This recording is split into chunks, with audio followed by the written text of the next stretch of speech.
Absolutamente celestial. Lo vivido un 21 de febrero de 2025 pasará a los anales de la historia de la obra magna del difunto y que en paz descanse Akira Toriyama. Y sí, la contraparte de cada historia de Dragon Ball es su polémica, su lucha incesante por mantener un mínimo de cordura en el enredado tejido del canon de todas sus iteraciones. ¿Ha tirado abajo el nuevo Super Saiyajin 4 todo el canon de Super? ¿Es por el contrario Daima quien no es canon? ¿Acaso puede que ambos sean canon y lo salvemos con explicaciones como pérdidas de memoria, líneas temporales o limitaciones de la magia del Makai? Es complicado ahora mismo encontrar a dos fans de Dragon Ball completamente de acuerdo con este asunto, y aún así disfrutaste, disfrutamos todos, pero no por ello es malo que nos sentemos a debatir sobre lo sucedido, amigos, y eso es justo lo que haré en los próximos minutos con todo lujo de detalles, apoyándome en datos oficiales, mostrándote curiosidades que probablemente no notaste y tratando de llegar a alguna conclusión plausible. Todo ello en tanto en cuanto me prestes unos minutos de tu importante tiempo, porque empezamos ya con el giganálisis completo del capítulo número 19 de Dragon Ball Daima. Muy buenos días, familia. Si aún no has visto el episodio, te recomiendo pasar primero con mi vídeo, con el resumen y luego volver por aquí. Igualmente recuerdo que hace un par de días salió un nuevo manga de Super tras casi un año de parón y que tienes la review también publicada en el canal. Y es que hoy toca analizar un capítulo que ha destruido los mismos cimientos del universo de internet, al tiempo que ha logrado generar tantas opiniones como fans de Dragon Ball hay en el mundo. Hablaremos de su legendaria animación, del dragón y su deseo, de la fuerza de los guerreros Z antes y después de volverse adultos, de la confusa información acerca del ojo terciano, de la música, la ausencia de ella y la consecución de otro gran homenaje a GT durante esta escena, también de Glorio y de su traición a su propia traición, de Arinsu, a la que le gustaría ser malvada pero no puede, de nuestro querido por todos Majin Q y la posibilidad de que reine en el Makai, y después iremos a temas de más importancia, Vegeta y su Super Saiyajin 3, Goku y una de las mejores escenas de la historia de la franquicia, y el nuevo Super Saiyajin 4 con todas sus posibles implicaciones en el canon. Por cierto, en este vídeo también desvelaré el nombre definitivo de esta nueva transformación, pues ha sido revelado de forma oficial en las últimas horas. Empecemos pues por la animación y el dibujo. No soy un experto en la materia, por lo que hablaré simplemente bajo el prisma y tras los ojos de un fan de toda la vida. He visto absolutamente todos los productos oficiales de Dragon Ball y he contemplado escenas que jamás olvidaré en mi vida. Puedo decir sin miedo a equivocarme que la de Goku pasando por todas sus fases en Daima es una de esas escenas y animaciones que recordaré por siempre. El hecho de que aún hoy en día haya momentos que me hagan levantarme, gritar y asustar a mis vecinos por el tarao que vive a su lado, me hace sentir que el niño que veía a Gohan transformándose con Cell sigue vivo. Comprendo por qué hay a quien le sirva simplemente esto, una animación demencial y que te entra tanto por los ojos como por el corazón, pues está cargada de nostalgia bien cocinada del pasado. Y es que no es para menos, amigos, todo Daima en general está siendo magníficamente animado y dibujado, pero casi podría decir que lo de ayer crea un nuevo pico máximo en la calidad de la franquicia. Hubo momentos en los que la epicidad y la esencia desbordaban hasta la bañera de Vegeta y de Bulma, y es algo que debemos agradecer al máximo, más allá de que luego la trama nos convenza más o menos. No quiero olvidarme de destacar momentos geniales del propio príncipe en Super Saiyajin 3, pero sin desmerecer al antaño heredero al trono de los de su especie, lo que vino después fue para levantarse y aplaudir. Gracias por esto, Toei Animation. Normalmente te damos mucha caña, pero de vez en cuando nos das fragmentos de cielo que hacen que todo merezca la pena. Y este es el resumen más técnico que puedo hacer de la animación y de lo que me hizo sentir. Y ahora me gustaría pasar a temas más concretos que terminarán derivando en el principal del día, el Super Saiyajin 4 y el canon. Hablemos del dragón Porunga demoníaco y del deseo concedido. Para empezar, un pequeño detalle. Cuando Majin Porunga desapareció y las bolas se esparcieron, estas no volvieron a los Tamagamis para volver a custodiarlas. Se supone que se dispersaron de nuevo por, supongo que los 3 mundos, o más probablemente solo por el 2 de los Namekusins. Esto sucede porque originariamente eran una prueba y un premio para los más valientes de esa especie, y lo de los Tamagamis fue una forma de protegerlas de aprovechados de otros planetas. A partir de ahora, y salvo que Neva haga algo al respecto, se recupera aquello de buscarlas, en el que entiendo será un mundo demoníaco más pacífico cuando todo termine. Pero antes de que termine contemplamos el resultado de su deseo, lo que a su vez diría que a la mayoría de los espectadores les creó el mismo pensamiento. ¿Cómo habría sido Dragon Ball Daima si hubieran sido adultos durante todo el tiempo? Comprendo y comparto que ha sido entrañable y maravilloso ver a Mini Goku y a Mini Sin danzando por el Makai, al menos la primera mitad del anime, pero el hecho de que hayamos gozado tantísimo su vuelta a la normalidad y que todo el fandom esté tan contento de verlos de nuevo adultos, creo que confirma que en general preferimos eso a la nostalgia de Goku niño. Y no creo que sea porque no nos guste esa etapa de Dragon Ball, sino porque al haber visto crecer a todos y cada uno de sus personajes, disfrutamos más con la versión que más nos encaja con todos los años que nosotros mismos hemos envejecido. Ver a Goku adulto dando patadas fue casi una liberación que yo mismo desconocía que tuviera como espectador de Daima. He estado muy feliz con su Nioibo dando palizas a todo el mundo, pero llegados a este punto no puedo negar que lo fui incluso más cuando Goku creció de nuevo. Por lo tanto, creo que Daima habría sido mejor si nos hubieran dado una mitad siendo niños y la otra mitad en su forma de adultos, como dos minisagas que nos hubieran hecho disfrutar de lo mejor de ambos mundos. Pero bueno, al menos vamos a tener 2 episodios con ellos mayorcitos y quisiera aprovechar ahora para comentar acerca de sus poderes antes y después del deseo. Cuando empezó Daima nos dieron a entender que Goma pretendía volverlos energéticamente inofensivos al convertirlos en niños para que no fueran una amenaza, pero según avanzaba la trama todo nos hizo ir convenciéndonos de que en realidad no habían perdido tanto poder. Quizás no eran igual que de adultos, pero solo hablaban de sus problemas al acostumbrarse al tamaño de sus extremidades y podían acceder a todos sus estados, por lo que Goma parecía que se equivocaba en sus estimaciones. Sin embargo, en este episodio vimos cómo un Vegeta cansado parecía darle más pelea en forma base adulta que en Super Saiyajin niño. Pues bueno, esto a la postre es lógico, claro que sí, pero no nos hicieron ver esas diferencias en ningún otro momento de la serie. Entonces, ¿cuánta diferencia puede haber entre niños y adultos? Difícil de saber, sobre todo porque considero que Goma no se ha esforzado lo más mínimo en este episodio. Casi parecía recibir golpes a propósito para desesperar al rival con la rotísima habilidad regenerativa del ojo terciano. Y esto es algo que también hay que analizar. En capítulos pasados el ojo terciano parecía en cierta forma regenerar a Goma, sí, pero sobre todo mostraba una capacidad de Zenkais constantes, de aumentar automáticamente su nivel de poder cuando era superado, lo cual también era representado a veces con un aumento en su tamaño corporal. En este episodio no ha parecido incrementar su fuerza en ningún momento, dejándome también bastante confundido. Solo han mencionado que su cuerpo no retiene el daño recibido, lo que le convierte, salvo desintegración por ataque de ki mediante, en un enemigo virtualmente invencible.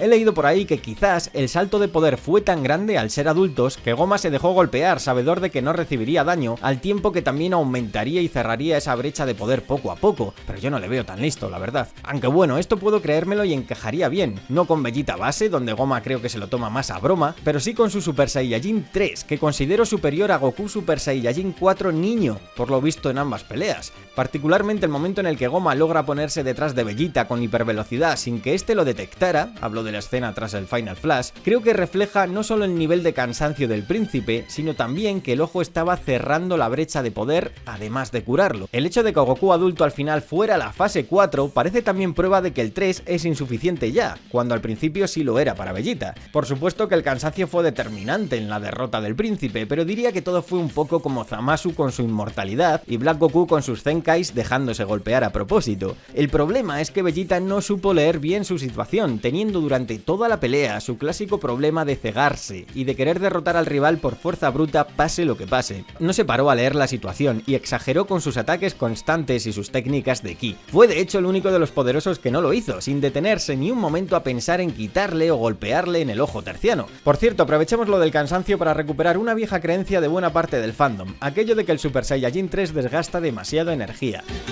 A lo largo de los años he hablado de ello en varios vídeos, así que seré breve en mi postura. Goku dijo en la saga de Buu que era una transformación que aún no dominaba, la consiguió en el otro mundo, donde no agotaba su ki igual que Vivo, y es por ello por lo que le drenó tanta energía con Majin Buu, pero no porque sea una transformación que tenga el defecto de ser demasiado drenante per se, sino porque los estados recién adquiridos siempre tienen ese problema en Dragon Ball. Con el paso del tiempo, y debido en parte a que animar el Super Saiyajin 3 es una tortura, en la serie fueron optando por usar más las formas 1 y 2, y argumentalmente hablando, es por motivos evidentes la fase 2 la más equilibrada de todas. Goku y sobre todo Vegeta la entrenaron para, al igual que hizo Trunks del futuro, lograr que incluso pudieran igualar el poder de la fase 3 con la fase 2. En este episodio Vegeta estaba, recordemos, saliendo de su crisis de no poder ni moverse por el daño que había recibido, por lo que es natural que su forma más poderosa y no bien dominada le durase poco tiempo. Sin embargo, todavía no dominaba tan bien la fase 2 como para superar a Goma, considerando pues que ese rival requería que se transformase en 3. Esto a su vez demuestra que lo de su forma base en adulto dando peleilla era más bien Goma jugando con la situación por su habilidad regenerativa. Para cerrar este tema, la transformación más poderosa actualmente es el nuevo Super Saiyajin 4, por lo que ahora mismo el Super Saiyajin 3 no sería el estado con más desgaste de energía para Goku. Y si nos vamos a Super, las transformaciones divinas otorgan tanto salto de poder con respecto a las normales, que aunque consuman más energía que la fase 3, merecen y es necesario utilizarlas. Ya cambiando de tema pero enlazando con esto, Goku dijo que tenía más energía que Vegeta por estar aún relativamente descansado, pero igualmente se supone que no ha de quedarle demasiado combustible. Lo curioso de esta escena es que Dende, ya en su tamaño normal, está a 2 metros escuchando la conversación y nadie se plantea que use sus poderes para curarlos. Podríamos decir que aún estaba en shock por haber pasado de bebé a adolescente o como se le considere en pocos segundos, pero yo más bien creo que no podía dejar de pensar en esto.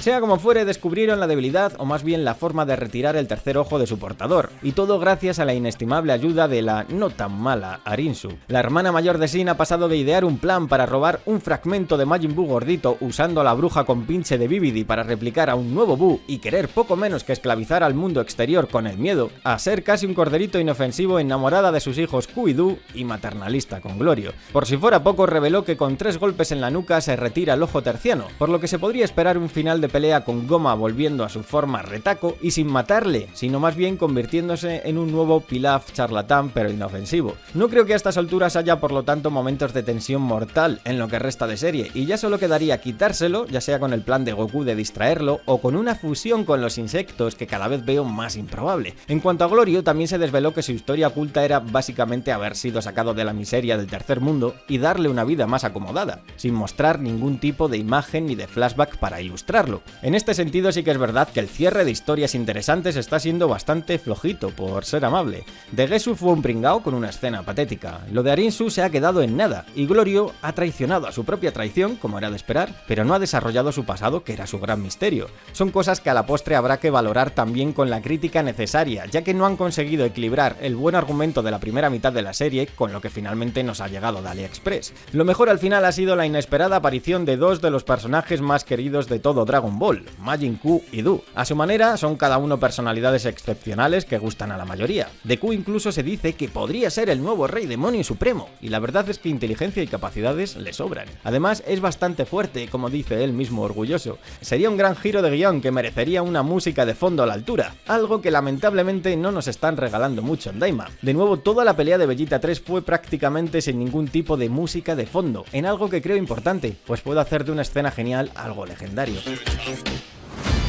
Por poner un ejemplo, en la escena de Glorio y Pansy pusieron una versión preciosa del tema principal, calmada y a piano, en lo que además de ser otro homenaje a Dragon Ball GT, logró hacer que se sintiera mucho más emotivo. A mí me encantó y aumentó más mi cariño al personaje Glorio que si también hubieran decidido no poner música de fondo. Es algo que no comprendo bien, ya que no es propio de Dragon Ball, pero es una realidad que está sucediendo. Como también es una realidad que el grupo de escenas de Goku transformándose como en la saga de Buu hizo que gritase como un perfecto tarado mientras veía el episodio. Fue algo absolutamente celestial en todos los aspectos: la animación, el dibujo, los efectos de luz, las referencias nostálgicas. Tenemos fondos de pantalla gloriosos hasta el fin de los tiempos y todo en un par de minutos. Es algo que convierte este capítulo en legendario y que quizás eleva el listón de lo que se puede hacer en Dragon Ball una vez más. En esta ocasión no hubo tiempo para escenas de peleas ni para coreografías complicadas en el caso de Goku, pero sí para una segunda aparición del nuevo Super Saiyajin 4 en Daima. Por cierto, aprovecharé para confirmaros el nombre oficial de esta forma. No ha sido una filtración ni mucho menos, sino un tuit de Dragon Ball oficial al respecto de una figura a la venta de Goku niño. Ahí podemos ver cómo se refieren a él como Super Saiyan 4 Goku Mini, por lo que sí, no hay nombres diferentes ni sorpresas al respecto. La sorpresa más bien es el hecho de que se hayan atrevido a mostrarlo una segunda vez y sin la intervención de Neva, poniendo en jaque toda la continuidad directa con Dragon Ball Super y el canon en general. Analicemos el problema y después hagamos lo propio con todas las teorías que he leído. Si Goku se ha podido transformar una segunda vez por su cuenta, significa que aparentemente ya domina la transformación, en el sentido de poder desbloquear la voluntad por su cuenta. Eso a su vez significaría que podía hacerla en la batalla de los dioses, donde dijo literalmente que la fase 3 era la máxima que tenía. De hecho, el que Goku la llame, como han dicho por el Twitter oficial, Super Saiyajin 4, podría significar que él lo asocia como otra evolución más del 3. Esto es lo que creo que en general pensó casi todo el mundo cuando vio a Goku escalando una roca en la fase 4, en otro homenaje por cierto a Dragon Ball GT. Hasta yo me quedé en shock al verlo, me estaba pareciendo casi pluscuamperfecto el capítulo, y reconozco que aquello me dejó eufórico y en blanco al mismo tiempo. Aún queda un capítulo para descubrir si esto va a quedar así, o si finalmente dan una explicación que salve los muebles, pero imaginemos que efectivamente Goku termina Daima pudiendo usar el 4 cuando y donde quiera. ¿Significa eso que Super no es canon, que Daima no es canon, que son dos canon diferentes?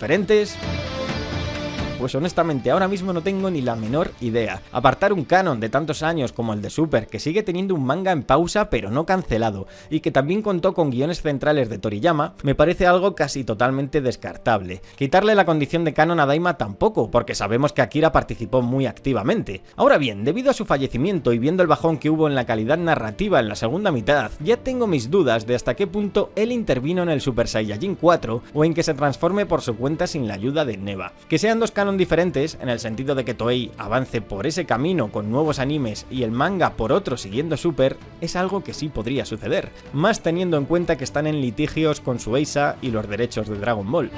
Pero si nos salimos del terreno derrotista y tratamos de darle una explicación que permita que sigan encajando dentro del mismo canon, ¿qué teoriza el fandom en los foros de Dragon Ball? Pues una de las hipótesis que algunos aseguran que haría cuadrar todo sería la de situar Daima en una de las líneas temporales de los viajes en el tiempo, que en alguna de las que representan los anillos vistos en Super, Goku y los demás hayan visitado Daima y conseguido la fase 4. Esto suena bien, pero es francamente difícil de encajar. Los acontecimientos hasta el final de la saga de Buu son los mismos que la línea de Super, por lo que no podrían ser las creadas por Trunks futuro, y las creadas por Black Goku se bifurcan en un momento posterior a Daima, así que igualmente ese Goku debería haber visitado ya el Makai.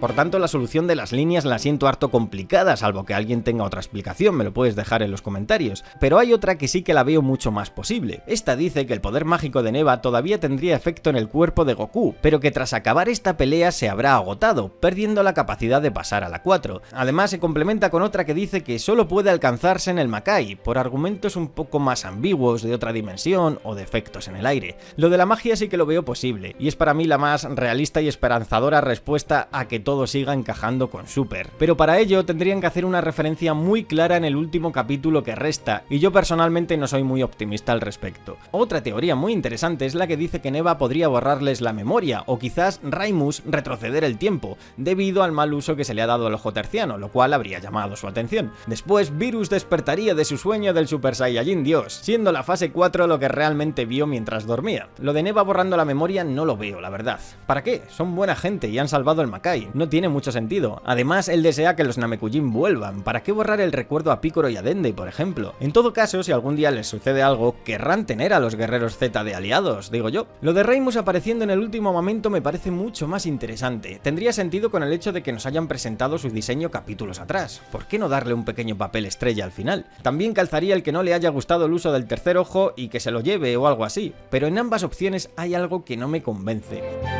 Hemos visto evoluciones, no solo de personajes, sino de la propia sociedad del Makai. Retroceder el tiempo devolviendo todo a un mundo en el que Goma roba años de vida a los del mundo 3 y Arinsu quiere sembrar el terror, no creo que sea ningún tipo de mejora por parte de Raimus. Y borrar la memoria a Goku y compañía me parece un error estratégico y que no tiene ningún sentido. Además, Bulma habló varias veces a Pansy de traerles naves y de llevarse el mineral energético del Makai, lo que se quedaría en otra trama cerrada sin ningún sentido. Al final solo veo, como digo, la posibilidad de que la magia de Neva se acabe o que solo algo del Makai permita ese estado a Goku. Más allá de eso, veo francamente improbable que al final Daima encaje bien con Super sin esa enorme incoherencia. Particularmente mi deseo es que no dividan el canon en dos mundos alternativos, ya que a Dragon Ball le sobra con 12 universos, varias líneas temporales y muchos planos diferentes para lograr lo mismo sin separarlo completamente. Por cierto, hablando de tramas que se abren y que luego no llegan a nada, también parece cada vez más difícil en términos de tiempo que podamos ver una fusión de Goku y de Vegeta. No sé si alguien se comerá a los insectos. Majin Buu y Du eran la otra opción, y la posibilidad de que sean Shin y Kibito sería brillante, en el sentido de cerrar el hueco argumental de Kibito Shin. Descubriremos pues todo en el próximo capítulo, que se titula Máximo o Plena Potencia si atendemos a la interpretación del texto japonés del usuario Erms98. Esperamos a un Goku Super Saiyajin 4 reventando épicamente a Goma y a un Piccolo tratando de aprovechar la confusión para ser el héroe del partido. Sería el último servicio de Toriyama a su personaje favorito, y algo de justicia teniendo en cuenta el papel tan terciario que le han dado a Piccolo en Daima. También habrá que ver cómo se las van a apañar para condensar en un solo capítulo la pelea de Goku 4, la derrota de Goma y todas las escenas finales de despedida y de créditos, y eso sin tener en cuenta una posible fusión Gogeta con los insectos. Yo por mi parte le doy al episodio un